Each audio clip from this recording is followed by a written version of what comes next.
Well, they're looking. Essentially, if you have Wappingers with 12 or 13,000 students, you can have this number of administrators divided by 13,000 students. We have the core number of administrators divided by 1,600 students. So it's harder to actually. understand that, but there's not, I'm just saying to you, looking at those slides, there's not one category, even a little minute, like we're talking about, cut, I don't care, 0.5, 0.6, 0.8, I don't care. I wanna see a little teeny bit, just a little small bit's all I'm asking for, just something that keeps one of the services in our, my timer's gone, I can stay up there all day. I just want to keep a little bit, you know, just something, just something that you guys are doing something to help us out. We're cutting teachers, we're cutting programs, we're cutting everything. We just want to see as a community that you're doing what you can do to cut your part of that. Okay. If you look at the slide, it shows in that in 2006, 2007, we spent $989,000 in administrative costs, central administration. And in 2010-11, we spent $877,000, and this is adjusted for inflation.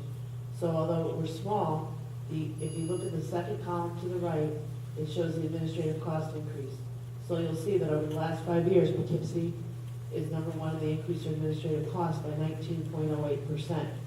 We have cut our administrative costs, it was going down by 11.32% over that period of time. And as the superintendent said, we reduced $111,000 when adjusted, whereas where you see in Arlington, they reduced it by 30,000. So it's the increase, not the size. And additionally, two things, there is, what would be 2/10 of, well, anyway, we're going from 12 to 10 months for the middle school, small, very small, but it is there. And secondly, I don't know if you were here at the meeting where we talked about the mandates that are going to come with the teacher evaluation process that's being required by the state. That mandate means that we are the administration will need to be supervising having evaluations of the teachers. We do, but we're going to have to do it much more frequently. It's going to double, in some cases triple, when we finally iron out the process. So that's where We have 2 schools. we have, well, 4 schools Well, altogether. schools, but I'm saying, you know, we have 200 schools in the middle school next week, and there would be some kind of way to make that feasible for, you know, save some money. It's Yes. not easy with what's coming down the pike, unfortunately. And we use all the administrators to do this process, and we will continue to do so because it's the only way. And I mean, my point is, you know, for me, the principal of the school is basically the person that champions the academic excellence of that school. And the more I distract that person, and not that this is bad to do, it's very good to have a good, solid evaluation and feedback and improvement of your staff. Not that that's wasted time, but you also need to drive the other piece of it. And if we take the focus of that principal and slant it. But having principals give evaluations of teachers already. Yeah, but in instance, usually a tenured teacher, I believe, one evaluation required. For 2 different things. There are observations and evaluations. Right now, 1 observation is required for tenured teachers and 1 evaluation. And that's the same evaluation for all teachers, In whether what time tenured or period is not. that? I'm sorry. In what time period? In a year. Okay.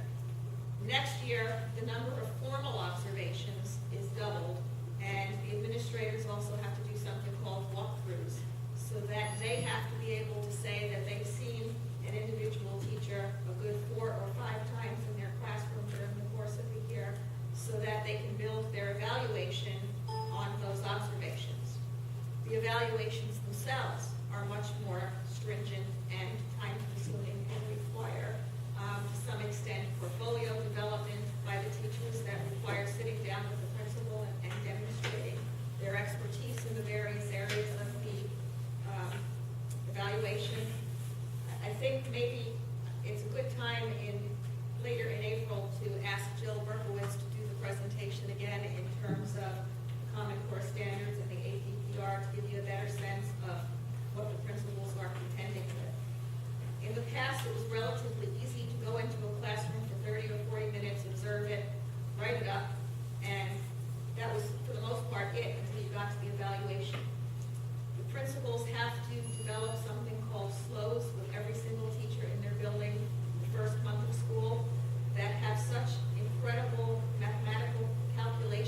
cents in just on this topic. One kind of sounds funny, but when I hear teachers feeling sorry for administrators because of all these things going on, life is probably as it should be.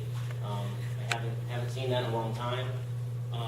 And I'm just going to say right now, I do disagree with Mr. Chaperone, the director of curriculum. At least this year, I would have, had all things being equal, I would have agreed wholeheartedly. But with the core standards, with the APPR, I don't see how we can do it this year effectively, because we've actually been ahead of the curve, and I think that's where we need to stay.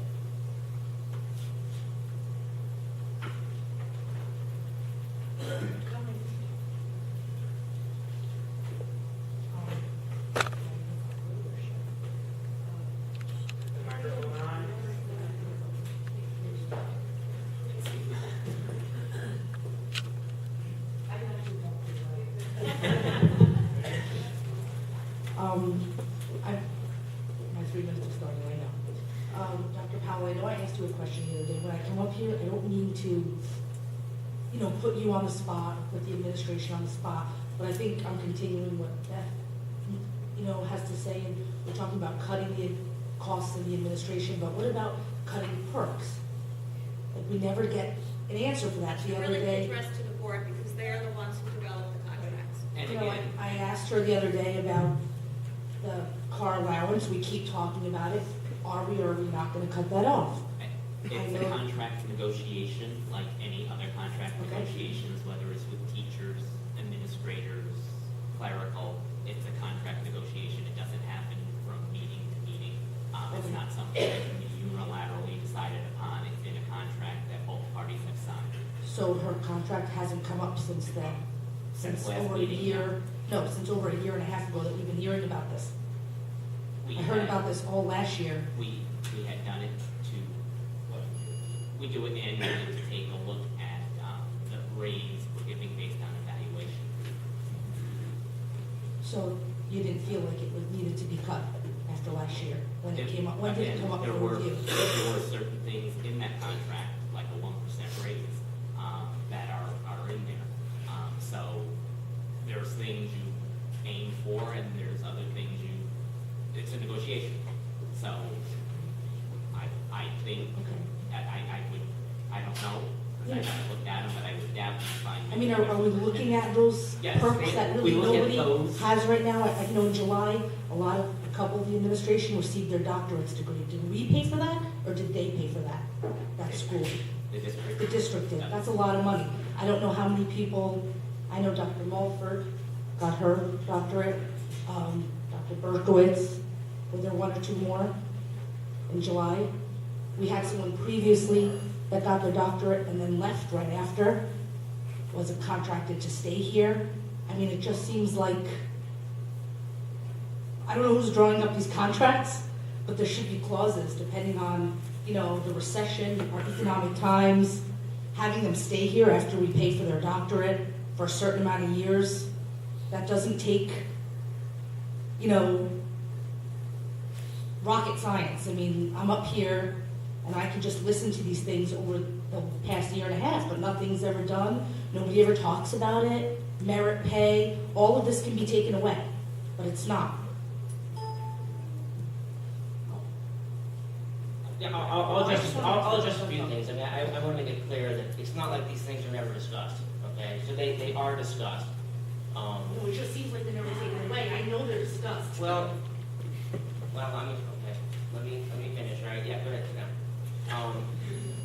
They're discussed, and when we do evaluate, and I'm not gonna get into specifics, but for Dr. Powell's contract, the board wanted a certain, I'm sorry, go on. No, we wanted to get something, and we got what we wanted, okay? It may not have been the car that you're talking about, but it was something we felt that was more important and a greater savings possible, okay? I'll leave it at that. We've talked about the doctors, we've always felt that, I think we've been trying to be fair when people start, when we're talking about teachers with children in the district. We're not gonna make somebody leave once they're already in. So, our historical past has been to, grandfather and start with anybody new coming into the district. So anybody new, But Mike, we had a lot more money. I understand. Look, these things are not cut and dry. I mean, you can't just pull the rug underneath. When you negotiate, you negotiate good faith. Okay, I mean, believe me, I've learned a lot. I've learned a lot in the past 4 years. I mean, I felt just like you. It's not as simple as you're making it sound. I'm not saying that you don't fight and you don't keep plugging away, but we are plugging away, and I think, we've heard that. We've heard what you said. Many of these things that you're talking about are on the table in current negotiations. Are we going to get them all? Of course not. But we're trying to prioritize what's best for everybody. That's how we work.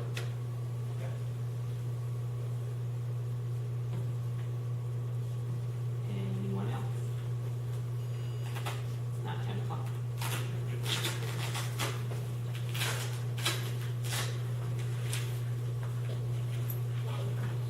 I'm speaking on behalf of the APPR and all the kind of unfunded mandates coming out. And I don't know how many of the principals at Spackenkill have signed. There's a principal letter in protest of those. Because I think as a community, what's troublesome is the efforts, the kind of hard-handed efforts to blame teachers for problems that are social problems and economic problems is in effect affecting our public education because it's taking administrators' time, it's pressuring teachers and affecting their relationship with their students and the amount of time they spend. I remember years back, teachers used to be able to go out to recess and watch kids in elementary and how much you can learn from watching kids, observing kids when they're, not under any sort of classroom rules, but you can observe them interact. And teachers don't have that chance to do that anymore because they're busy assessing kids, testing kids. Principals are going to be very busy adding up numbers, creating these student learning objectives and calculating things. And I see it just kind of all over our society, this belief in numbers and somehow, if we can show improvement of numbers. And I think that what's important is we know that learning isn't this root step thing going back. We know that we all had to fall as we were learning to walk. If we were prevented from falling, that probably prevented us from actually learning how to walk. And so I think that where there is an effort to protest some of these things and have a school district like Spackenkill, which is a very prestigious, highly reputable school district, speaking back and speaking out against some of these things and saying, what is this doing for our public education? The amount of money that's going into publishers' hands, like Pearson, that are taking taxpayer dollars and putting it into private companies or into computer companies that are, buying them because all these assessments have to be on computers now. So all of this stuff is really taking our taxpayer dollars and not putting it in the public, but putting it in private company hands. And so I'm hoping that continues to be political movement and pressure to say no to some of this stuff that is not improving our kids' education, not improving teachers at all, taking valuable time away from administrators. So I encourage people to sign protests. There is an opt-out movement for parents, I know, to have their kids not be tested. So that I think that it's important to think about these options because when we're talking about cutting programs and people's taxpayer dollars, and it's not going to their education, but it's going to creating numbers, it's really discouraging. Thank you.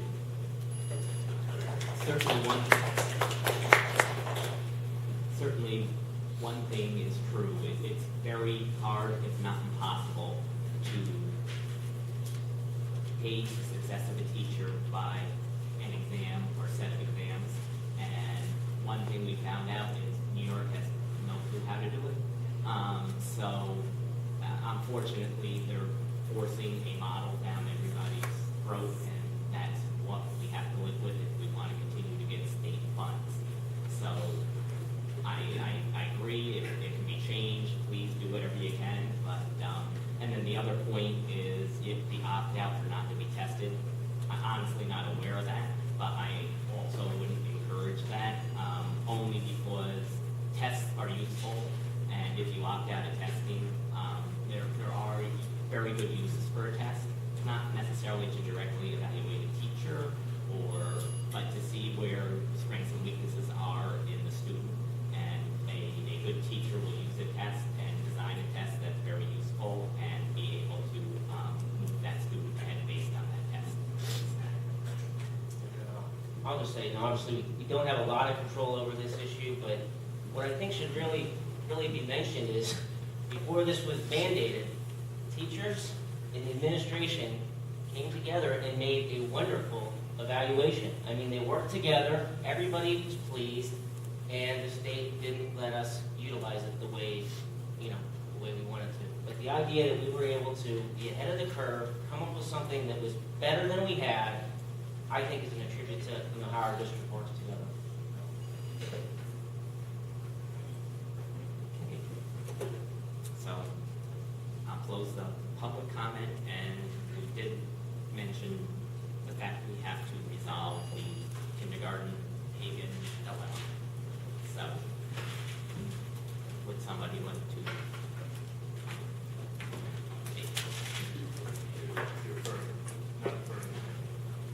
Just let me take it. Well, no, what I'm saying is the Hagen kindergarten only, whether they're to stay at Hagen and progress through or transition over to Nashville after their first year at Hagen.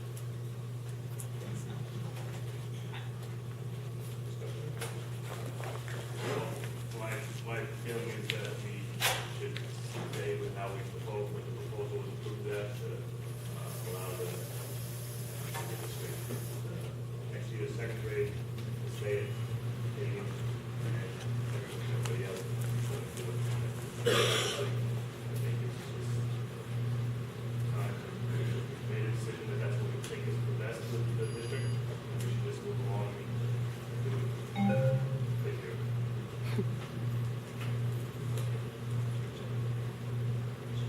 Now it's this year's kindergarten, next year's first grade.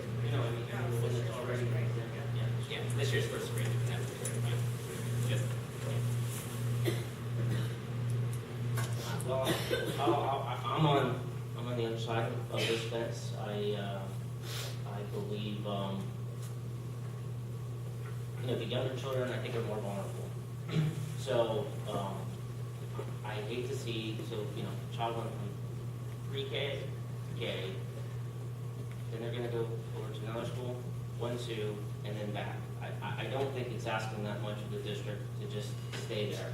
I know it's going to be perceived as this inequity of the national community, but if the schools were flipped, whether you believe this or not, I'd be saying the same thing. The goal is, the long-term goal is, everybody's going to be having a 3 years before they transition. Whatever, from, second to third, and then, from fifth to sixth. I've been at those schools for 3 years. There's going to be this exception, and Nassau that'll come over to Hagen for a few years, but it does equal out the class sizes, and they're more mature. But the kindergartners, I don't think it's right, and that's the way I'm going to vote. And basically, my point is very similar to yours. It's not anything other than I just don't think 2 transitions in a row is needed and we can avoid it. So therefore, I would agree in my mind to vote for allowing the kindergarten to stay at Hagen. I hope I'm not being here biased. I don't know. I went to Nashville myself. My kids went to Nashville. So I just see it as a simple decision based on the student. I don't care about the area they come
decisions to keep the kindergarten class at Hagen to thinking maybe it's not. The more I thought about it and the special circumstances that we are going through in Spackenkill, I know we talked about transitions a lot as being devastating to the kids when you take a child, uproot them out of their community and take them someplace else where they're not familiar, which after a lot of thought, I'm realizing, yes, we are moving them to another building, but their principal is moving with them. A lot of their teachers are moving with them as well. So even though they're going to be in a new building, a lot of familiar faces are going to be there with them, and they are moving with their friends. They're not moving alone. So with that in mind, I think that kindergarten should move to Nassau. You know, the first grade class should be in Nassau. You know, this current Hagen kindergarten to move with the transition.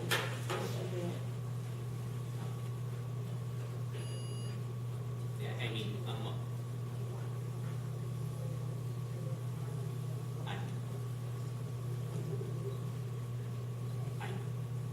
don't think we've talked on anything, but that's fine. You have something specific to this quick, and you want to take a couple minutes to speak, that's fine.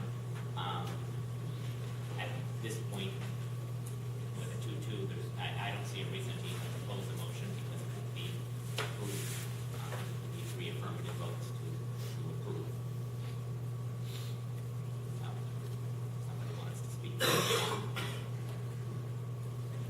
If not, then I see no reason to call a question.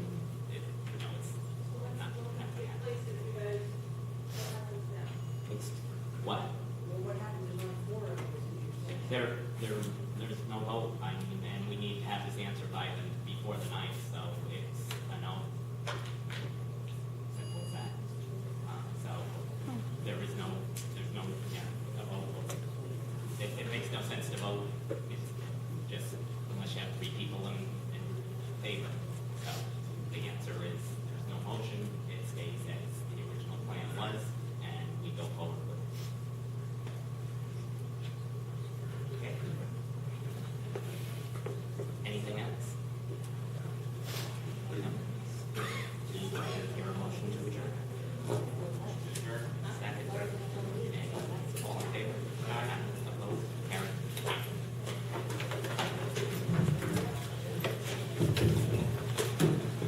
She must be consulting with her kids again.